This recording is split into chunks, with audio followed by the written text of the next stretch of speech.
Today I'm with the man, the legend, Vic Shepherd, Mr. Million Mile Tundra ×2. The only man I know who's done 1,000,000 miles twice, the same brand of truck and the same truck. Like, you know, Chevy, Ford, you can go to light duty, heavy duty, that kind of stuff. No, not for this guy. This guy has this 2014 Toyota Tundra. In this video, we're gonna talk about how he did it. Take a look at the truck. We'll talk about maintenance. We'll answer all your questions. I've been on forums. I put a video up yesterday, got the comments down below. Go through all the details on that in this. Hey, it's Tim, Pickup Truck Plus, SUV Talk. I did this story 8 years ago, you said? Yeah. 8 years ago. Oh. A little less gray. 2016, actually. A little less gray in the beard back then, I think. I got rid of mine. You got rid of yours.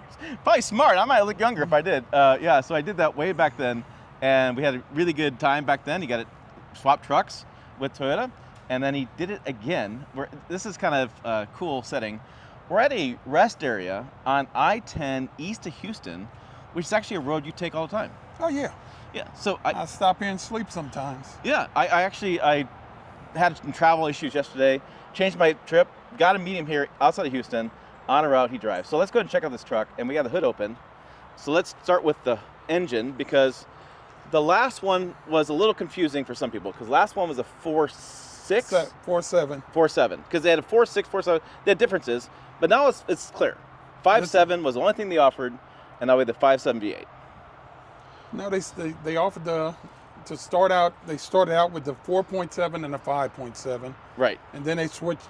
Got rid of the 4.7, had the 4.6 and the 5.7. Right. It created some questions and forums and such I had to answer over the years. But now we have we have one engine. So with a 5.7 liter V8, we have 1,000,000 miles in this. So this truck's been done. There's been a few people who have done it, but this, like I said, you're the only guy I know who's done it twice.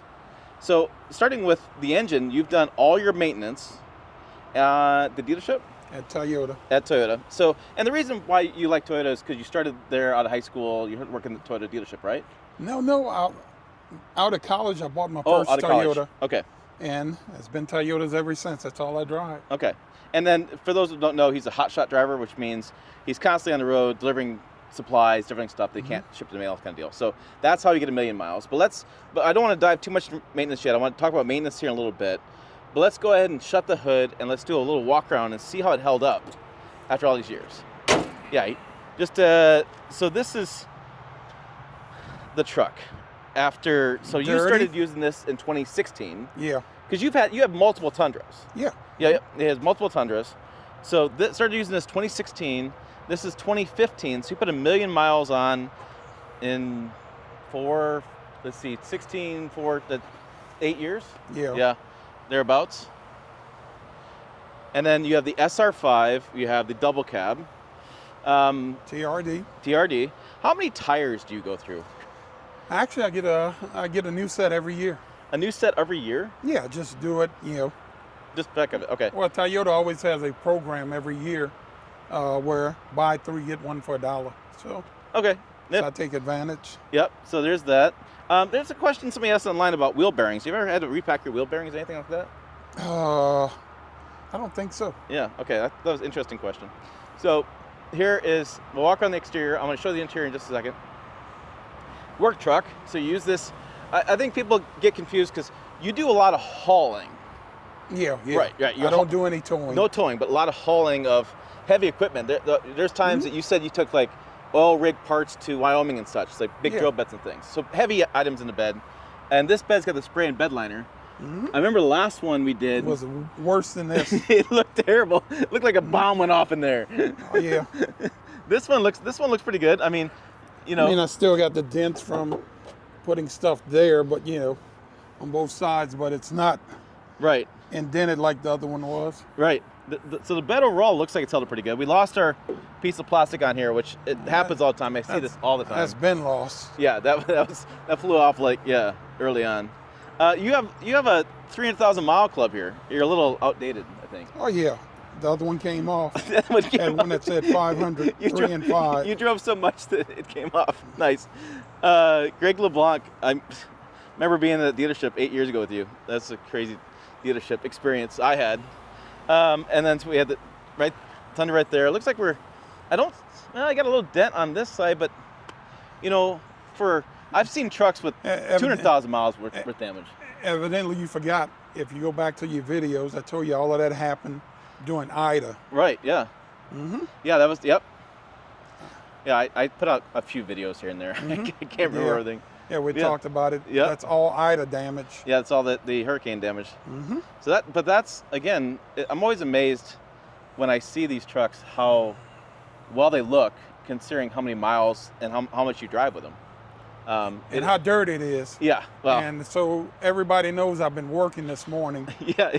Actually, like I said, I caught him en route to this place because he was delivering a load. That's how it worked out yesterday. We had a lot of back and forth in the airport with phone calls and booking flights and stuff like that. Any headlight replacements? Anything? Nothing there? No bulbs going out? Oh yeah, bulbs. Oh, the bulbs go out. And the only bad thing is when the bulb goes out, you've got to go under here to get to it. Oh. So then you got to take off part of the wheel lining and come around. Yep, go inside. Okay. So gone through some bulbs. All right. Original case. It's broke, but it's original. Yeah, that kind of broke while he's transporting. All right, and then so inside the seat, the driver's seat, okay, so this is Imagine the Work Truck. Looks like, again, you live in this thing. Yes, I do. And then you said this broke early on. Yeah. Okay. And then it works, but it's just, it fits on here and the clip broke so. So, and you don't really worry about it because the seat still moves back. Yeah. Okay. It's just a little aesthetic thing. What if I kill that? Pull the key out. There we go. Okay, keys up. So the seat, I remember the prior truck seat, there was a little hole. There was 2 holes in a bolster right here. And we could only see that when we stretched it out like a deer skin. Like we really couldn't see it. You talking about like this? Yep. Yeah. Oh, that's a bigger rip right there. Yeah, the other seat looks like it held up better. Well, the other seat just that tear was not on it before. Yeah. That happened with them. Okay. This one is me. Okay. So there's our, this stuff wears down over time. Plastic came off. The center dash, center screen. A lot of trash. Yeah. Well, you live in this thing, right? Yes, I do. And then how's the steering wheel? Looks like a few marks there, but not too bad. Have you never had this replaced? Oh, no. No, okay. And then we have the dash back here. Which, by the way, I got friends over at this Pro Screen Tech place. They give you a discount code. You can put a little screen back there and makes it freshened up. It takes out the scratches and it makes it really pop, and it puts a little protective screen on like this screen here. I just put it on my new Ram truck. It's something to check out. Put a link in the comments on that one. It's a cool. That's like a PPF coating on there. Okay. And it brings it back to looking like brand new. So there is. So in other words, you trying to say that don't look brand new? Well, I'm just saying.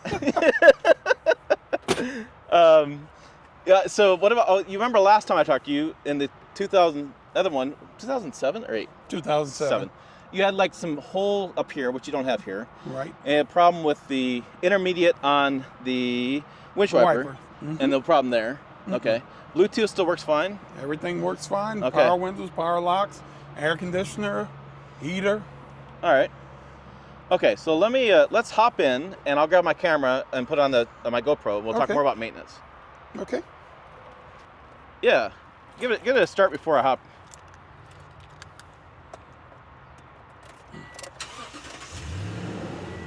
Well, it fires right up. Since day one. Yeah, no problem. All right. All right, now inside the truck, we'll talk about maintenance and kick on the AC. I'm from Nebraska. It's hot down here. I'm from Louisiana. And this is not hot right now. This is April. So I feel honored to sit in the passenger seat. You Not probably many don't use people. this. No. I'm saying. So let's talk about overall maintenance. It's always a big topic with these trucks. So people want to know the basic stuff, right? And what we've talked about over the years, we've texted, called for years, is the oil changes and intervals, stuff like this. And from my understanding, correct me if I'm wrong, but you just follow the maintenance schedule Yeah. that came with the truck. You don't play around with, I'm going to change it 3,000 miles or 6,000. I'm going to use this weight or that weight. You just it comes with 1020, 020 weight, and that's what I use. Yeah. But I mean, I get everything done at Toyota, so. You just go in, and they do that, look at their books, and they do this stuff. So, and you're pretty consistent around 10,000. I mean, sometimes you're probably on the road. 10, 11. Yeah, in that realm. I pushed it to almost 12 before. Right, because you've been driving, you're out of town, whatever. What about like timing? Was it in a timing belt? No, this is the 5/7 timing chain. So you never had to worry about the chain? No, sir. Sorry. Oh no, it's no problem. And what about like radiator flush and fills? Never did it. Never did it. Now let's talk about. I know you had an issue with the transmission. So let's talk about this transmission a little bit.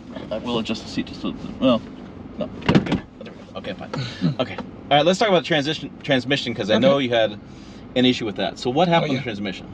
Okay, it started doing almost the same thing that the 2007 did. It, kind of not going in reverse well. So I took it back to the same place, and they call themselves trying to fix it, but they just kept keeping my truck. And the guy says, well, it's not shifting right. But I was losing money with the truck sitting at the, at the place. So finally one day I just went, he said, yeah, go ahead and take it. I took it, picked up a load. I drove to Houston, drove back, brought it back to him because, I needed to make some money and I need to show that my truck was active. So then I left it there another roughly 2 weeks and they still hadn't done anything. So I went and they didn't charge me the full price, but I got the truck, drove it for roughly about maybe 80,000 miles. And when I'd go up a hill and stuff, I'd be doing 70 going up. And by the time I got to the top, I'm doing maybe 35 if I'm lucky. Yeah, I remember you talking about that, yeah. So I finally went to my buddy Jeff Mill at Greg LeBon Toyota, and he ordered me a reman transmission, and we got that switched out, and no problem since. No problem since. Now, have you done like transmission fluid changes? See, that's why I take the blame at. I didn't do it on this one. You didn't do it in this one, but you did in the last one. I did it on the last one. But you ended up having the same issue. Yeah, but on the last one, the one that I had the original, I waited too long to do it. I did, I know. Yeah, I remember I talked to the service manager at Greg LeBlanc last time we did this, and we talked about transmission fluid fills because it's been a controversy online, lifetime transmission fluid, that kind of stuff. And her attitude, I think, was a smart attitude. Is if you're somebody like you, who's hauling and driving a lot, right, then yeah, you need to change it. But if you're somebody who's just going to drive around town, right, because it's supposed to be a self-enclosed transmission that doesn't need to be maintenance. Yeah, but that's not for people that, if you're going to put high mileage and stuff. Right. So it really depends on what your use case is. From my understanding of it, and talking to service advisors, talking to people like you. So if we have the transmission, the engine's been fine. You've done the spark plugs, whatever happens. You've done the belts. You don't mess the chain. You've done oil changes. 2 alternators. 2 alternators. Okay. Yeah. Then we have an issue with the last one with a water pump. No. It was No. Never had a problem with the water pump. It got changed because if you got a vehicle and it has a timing belt on it, when they go in and change that water pump's right there. So it don't make sense not to change it, because if they come back and have to change that water pump, they're going to charge the same price as like changing the timing belt. So you get it done while it's down. Okay, so no issues there. None. You've done standard maintenance air filters, I'm assuming, all that kind of stuff. Batteries, the same idea, last same amount of time. Any issues like shocks, drive shafts, anything going on there? The rear bearings, I had to get something done with that. I don't remember what it was, but because it was kind of grinding. Okay. On the back. On the back. Okay. What about the seat comfort? I mean, we talked about the one Lotera. Is it comfortable still? It's comfortable, but it's not as comfortable as the 2007 seat. It's totally different seat. Okay. What about like brake pads? Somebody asked me about that question. I thought it was an interesting question. Honestly, because I do a lot of long driving and stuff, I probably at 250. Yeah, 250, because mine's is not a lot of stop and go. Right, you're doing a lot of highway driving, right? Which is interesting. A lot of people have. Well, I can hear the criticism online saying, "Well, if you just stop and go driving, it won't last as long, whatever." But you're still running the engine. This engine's still working, and engines actually, interesting enough, when I've talked to engineering about this, engines love to run. And I think one of the things we don't do enough is we don't really drive our vehicles enough. All right. They sit around. They don't operate as well. So no issue. So you had that stuff there. I'm trying to think what else was coming up online that was an issue that people wanted to know about, and I can't think of anything. I think we covered all those little details. Okay, let me think of anything that I can come up with. Like, I know whenever this vehicle gets right around 700 and some thousand, the gas mileage drops. So what I end up doing, not recommending y'all to do this. What I do is I just reset it. I disconnect the battery post, touch them, it resets, and gas mileage goes back up, and it slowly weighs down. But you know, I don't understand it, but so you've noticed it's the same with this one and the last one on the screen. Do you ever do the hand calculation to double check that? Yeah. And is it? It's off. It's off. So right now it's showing 18.7. I'm probably somewhere right around 18.3, 18.4. So off by half. It's not. Yeah. But in your world, because you're tracking every dollar, and fuel is part of your profit. Yeah. That you're looking for all that kind of stuff. Oh yeah. Yeah. Okay, that makes sense. So that is interesting. 18.7 miles per gallon. This is a two-wheel drive. Oh yeah. Yeah. So I always think that's interesting that you have two-wheel drive trucks. I got to remind myself. Oh yeah. No. We don't do really four-wheel drive everything I buy. But if you had any issues, like how you drive to Wyoming and such in the winter. Wyoming's not the problem. It's North Dakota, South Dakota. Because at night, when it's like that, you can't see that black ice. Yeah. And that's for me, that's scary. You know. I agree. North Dakota's a little scary. Now the only thing that's saving is the traction control on here. You'll see it as it's spinning. You'll see the track come on and off. So it helps. What kind of octane are you running in this? Is it what's it based on here? Well, let's see. What's those last two numbers? What those last two numbers? Not to take away the one. Yeah. 85.3? No, 87. 87. No, I was like, these trick questions, man. So you're running 87 octane because in Nebraska you run 85. So do you just because I think elevation changes is just exactly, and also that's it's called flex fuel, correct? Yeah, there's a flex fuel up there with ethanol in it. Yeah, this is not flex. So you just now you can get flex fuel, but right. So 87 octane. Have you ever sat down and thought about how much money you've spent in gas? It's not bad. No? Not bad. Somebody asked me that question. I was thinking, I don't know if... Most people think it's bad. I'll run a number for you if you don't mind. Sure. Like, after all these years... Because someone said, oh, he probably spends $250,000. No. Yeah, you've seen the same comments I've seen. Yeah. Okay. I'll show you the easiest way to figure it out. Let's say 900,000. Okay, I'm just using that number. Yeah. Okay, I get roughly, let's just say 18 miles to the gallon. Okay. Divided by 18 equals, 50,000. Now that's how many gallons, okay? Right. And this is the average of what I roughly pay times 2 point, and this is a good average. $2.50 a gallon. Yeah. $125,000 in gas. Yeah, that's not bad. No, when you think about 1 million miles. Huh. Wow. Yeah, I mean it's a little bit more because we only did at 900, but Right. Yeah. But yeah, it's not bad. What's it cost doing business? Interesting. All right, so the $1 million question. We got to end the video on this. Okay. 1 million miles in this truck. You've done it again. Congrats, as always. Thank you. What's the plan? If Toyota would love to have the truck, we can talk about it. But other than that, the plan is to continue driving it till. So yeah. It's not going to die. I can tell you that. Okay. So you're gonna run it off the trip odometer? You're gonna track your miles that way? The way I track my miles now is because like I was telling you, whenever I go and reset it, all of that resets. Okay, except for the 999. So what I do is, let's see, what did I do with my ticket? What I do is, for tax purposes also, all my tickets, I write the mileage that I ran that day on the ticket. So and whenever then you can put in a spreadsheet that all up. Well, like I said, it is impressive. I've never even heard of anybody doing 1,000,000 miles twice.